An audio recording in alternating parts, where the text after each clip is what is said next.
400 বছরের পুরনো ঢাকা চকবাজারের ইফতারির সাম্রাজ্য। সেখানে গিয়ে দেখতে পেলাম টিক্কা কাবাব, শিক কাবাব এবং রেশমি কাবাব। আরও দেখতে পেলাম শিক্ষিত খাসির মাংস। চলুন আজকে দেখে আসি। আমরা তিনজনের মিলেই পুরন ঢাকা চকবাজারের উদ্দেশ্যে রওনা হয়েছি। বাংলাদেশের সবচেয়ে বড় ইফতারের মেলা বসে পুরন ঢাকা চকবাজারে।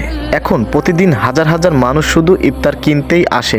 আজ আমি আপনাদের দেখাবো এই ঐতিহ্যবাহী ইফতারের বাজারে আসল চিত্র। চলুন দেখে আসি। এই যে দেখছেন শত শত দোকান একসাথে ইফতারি বিক্রি করছে। পুরন ঢাকায় এই ইফতার বাজারের ইতিহাস নাকি প্রায় 400 বছরের পুরানো।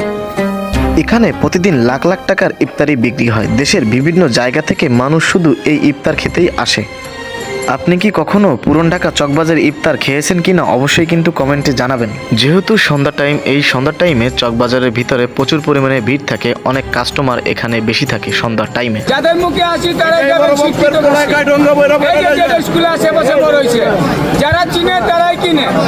আর ভিডিওটি কে কোথা থেকে দেখছেন অবশ্যই কিন্তু কমেন্টে জানাবেন। ভিডিওটি ভালো লেগে থাকলে অবশ্যই একটি লাইক এবং একটি কমেন্ট করে পাশে থাকবেন। ধন্যবাদ সবাইকে।